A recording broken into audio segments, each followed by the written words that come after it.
Good morning, everyone. Just want to extend the welcome given just a little bit ago and say that it is good to see everyone here this morning, both those who are of our number here at Lakeside and those of you who have chosen to visit with us this morning. We are glad you came, and we hope to see you back whenever the opportunity presents itself for you to be here with us. And with that being said, we'll go ahead and get into the lesson of this morning. And for this morning's lesson, we'll be looking in the book of Matthew, if you'll be joining with me there.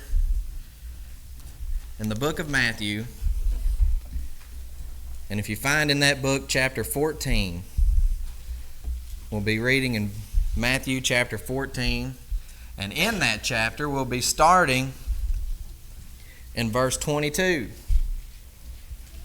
And we'll read here a passage that illustrates a miraculous scene that happened between Jesus and Peter. Others were there, as the Bible mentioned, but it's really what goes on between Jesus and Peter is what we're going to be focusing on this morning. And so let's go ahead and read there, starting in verse 22. Immediately he made the disciples get into the boat and go before him to the other side, while he dismissed the crowds. And after he had dismissed the crowds, he went up to the mountain by himself to pray. When evening came, he was there alone. But the boat by this time was a long way from the land, beaten by the waves, for the wind was against them. And in the fourth watch of the night, he came to them walking on the sea. But when the disciples saw him walking on the sea, they were terrified and said, "It is a ghost." And they cried out in fear.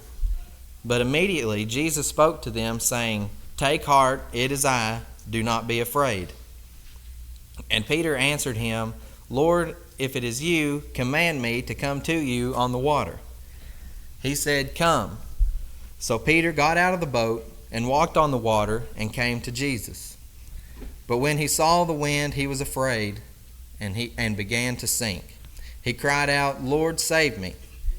Jesus immediately reached out his hand and took hold of him, saying to him, "O you of little faith, why did you doubt?" And when they got into the boat, the wind ceased, and those in the boat worshipped him, saying, "Truly, you are the Son of God." What a wonderful scene the Bible includes for us to read about here. In just these 11 verses, we see a miracle performed like no other by Jesus as he walks on top of the water to the boat where the disciples were. Now, there were shifts the disciples would have taken as they were crossing the Sea of Galilee, just to keep watch for the dangers and hazards in the water, I would guess. It doesn't say that they were in a sail-type boat, but that would be a pretty common means of boat transportation at this time. So that would require a constant watch on the sails and the ropes that guide the sails to catch the wind at just the right way to propel the boat to wherever it needs to be.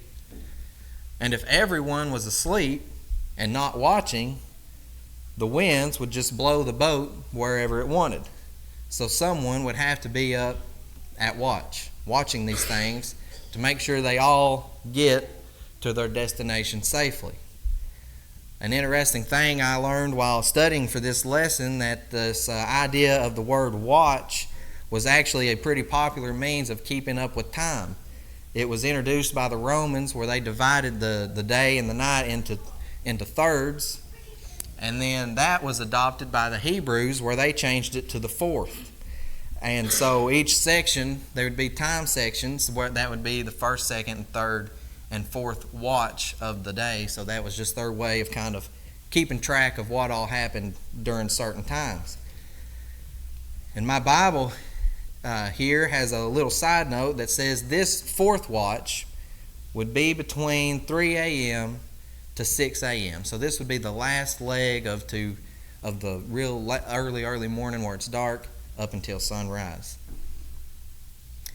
Now, I love to fish. It's been a hobby of mine ever since I was real little. I still can't get enough of it. I love to go whenever I get the opportunity. And I've been night fishing countless times. And anyone who has been out on the lake, either real late at night or early in the morning like this, they would know that there can be an eeriness to being out on the lake at this time. Now, I like it. It's a strangely beautiful time to be out on the water. It's quiet, almost a quietness like you've really never heard. And when your eyes adjust to the darkness and you just see the moon kind of just radiating off the water, and it's kind of pale white and the water's real blue looking and the edges of the bank are black, it's just a real neat time to be out. And the lake itself is just real placid. I mean, it's just as smooth as glass. And like I said, I like it. But it can be a pretty spooky feeling to be out there. We as humans are pretty used to the idea now that we sink pretty quickly when we enter the water. And thanks to boats, we have this means of transportation to be able to be and sit anywhere on any body of water. And with that, when we're, say, fishing, we have this subconscious feeling of being alone. So imagine you're in a place that usually humans wouldn't be naturally, unless you had some kind of means to be there like a boat, and you just scan the surface of the water, and there's an apparition of a man just standing there on top of the water. Surprised would be an understatement. To look and see coming towards you in your vessel a man walking on top of the water. And surprised they were. So much so that they thought it was a ghost that was walking towards them. And I don't know if anybody in here believes in ghosts. I can't say that I do myself personally. And I'm not sure where the disciples stood on the idea up until this point, where they were certain a ghost was coming toward them, and they was afraid. Again, basic human nature would lead you to this conclusion, being that where they were at the time, in the middle of the sea. Jesus sees the distress of the disciples and calls out, "Do not be afraid, it is I." Peter here then calls back out in a classic fashion of himself, in classic Peter form. We know Peter throughout the Bible to be very passionate and outspoken, and he can also be described as ambitious and sometimes impulsive, self-assertive, and quick to commit without fully understanding. Like we've read, Peter was ready. He was ready to go and join Jesus where no man has ever gone before. He had it made up in his mind that he was able to do that too.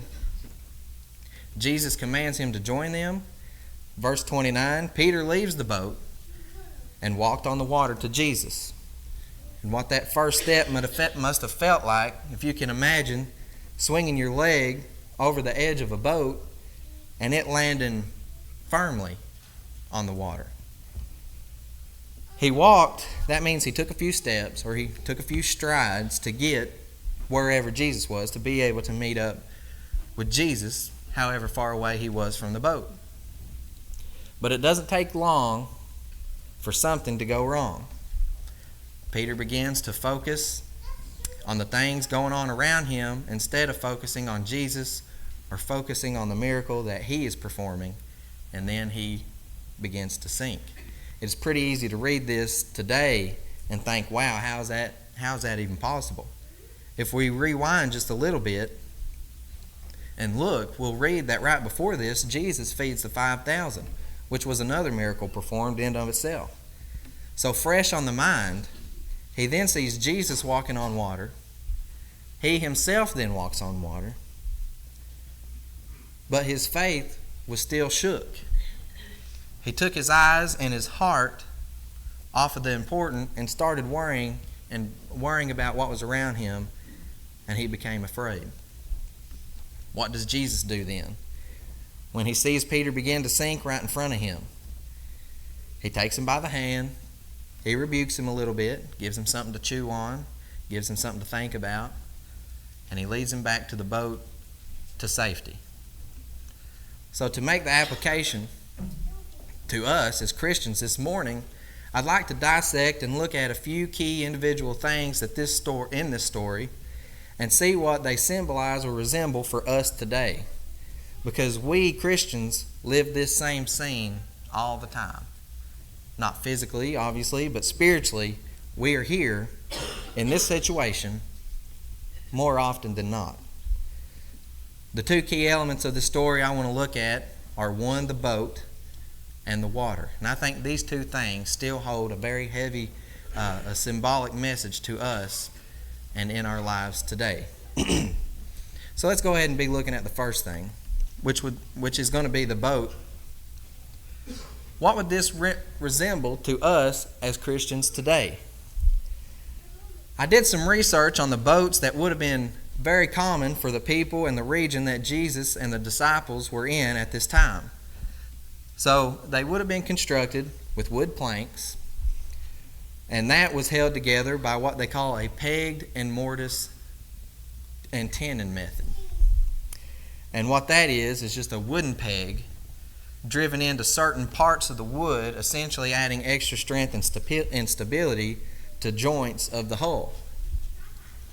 And when I think of how this represents something to me today, I think of God's love and His grace. What was the boat used for? To safely get the disciples from one place to another, while also keeping them safe from the dangers and the waters to keep them separated from that. God's grace, His undeserved favor to us, is a pretty broad term. It's an umbrella term, and it encompasses a lot. His love for us, the sending of His Son to come to earth, establishing the church, presenting to us a new covenant that actually allows us all to be able to call heaven home, then putting all the condemnations of all the people that has ever been or ever will be on the cross through Jesus, the perfect sacrifice, and then giving us the complete and fully inspired Word, the Bible. Just like all the planks and all the pegs that are put together to make a boat a safe means of transportation, it takes all of these things given to us by God's grace to make a comfortable place for us, both in our hearts and in the assembly of like-minded Christians, to separate ourselves from the world, to see to it that we make it from here to our destination, which is heaven. In the book of Psalm, chapter 119, I have it written down here. If you want to join me with me there, that's fine, but I have it here. I'll go ahead and read it. Psalms chapter 119 and verse 50, it says, "This is my comfort in my affliction, that your promise gives me life." Another interesting thing is these boats that the disciples would have used usually would be designed in a slight V shape. And if you take your hands and you put them together like this, you'll see that kind of resembles a boat. And that is what God's hands, what His grace and His mercy is doing with us. And that's where we better be, nestled right here in the palm, surrounded with everything that is God's grace, keeping us separated from the dangers of the world. So that brings us to our second thing that applies to our lives today, and that would be the water. The next thing I want to look at is what would the water represent? Well, if you can guess, it would be the world. Just like the dangers of the sea, the world can be a place where Christians can struggle, fail, and unfortunately die. If you look with me in the book of 1 John, in the book of 1 John in chapter 2, 1 John chapter 2, starting in verse 15. "Do not love the world or the things in the world. If anybody loves the world, the love of the Father is not in him. For all that is in the world, the desires of the flesh and the desires of the eyes and pride of life, is not from the Father, but is from the world. And the world is passing away along with its desires. But whoever does the will of God abides forever." This right here tells us if we love the world more than we love God, that we will pass away right along with the world. There's nothing wrong with the world on a planetary sense, as in of earth, of course, but the sense of people who desires the things that are planted here in this world by our adversary, the devil. And it's sad that people would choose to follow these temporary thrills than follow desires of this world. When we are saved by God's grace and His mercy in this boat, it is then commanded for us, just like Peter, to step out. It is commanded for us to take a walk of faith, which is what Peter did. He knew by this time, surely in his life, that if he was to do that any other time, he would have fell to the bottom of the Sea of Galilee. 2 Corinthians says that we walk by faith.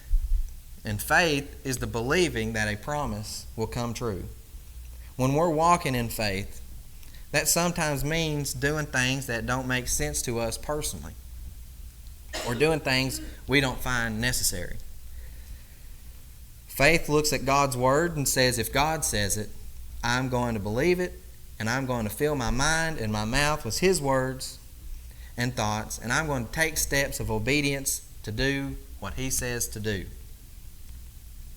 And what is it that He tells Christians to do? Go out to this world and proclaim the good news, the gospel, and teach others about Jesus Christ.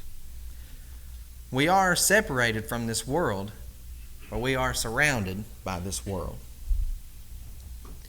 So we have to carefully walk amongst the dangers and try to be a shining light to this world for God, just as Jesus said on the Sermon on the Mount in Matthew chapter 5, verses 14 through 16.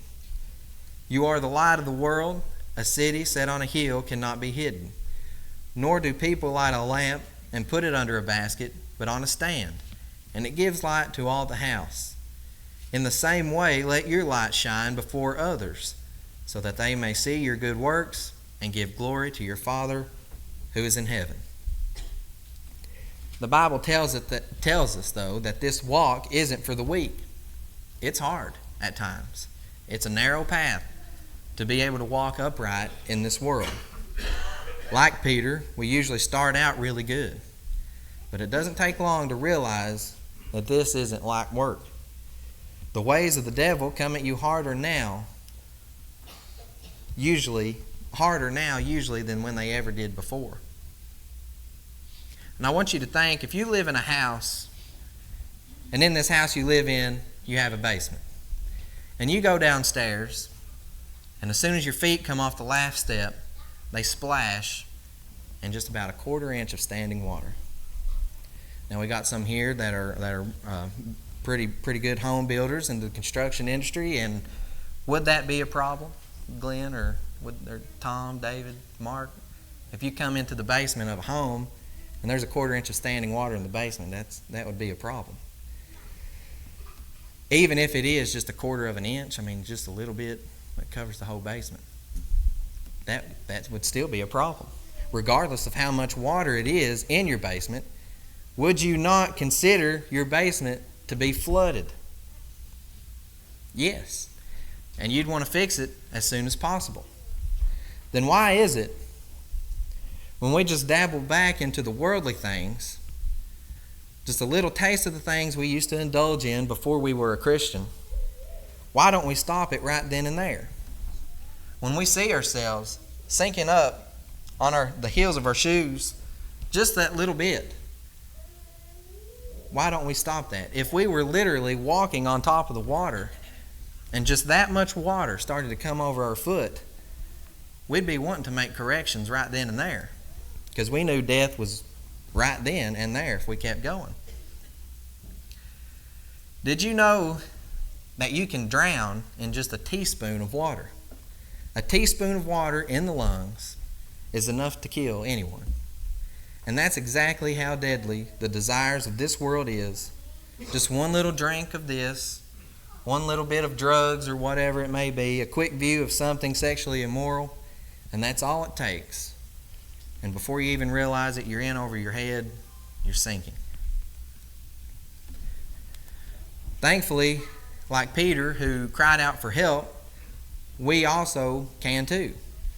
All we have to do is pray and ask for forgiveness, repent from the worldly ways in which we are living. Jesus didn't just stand there and watch Peter sink like a stone.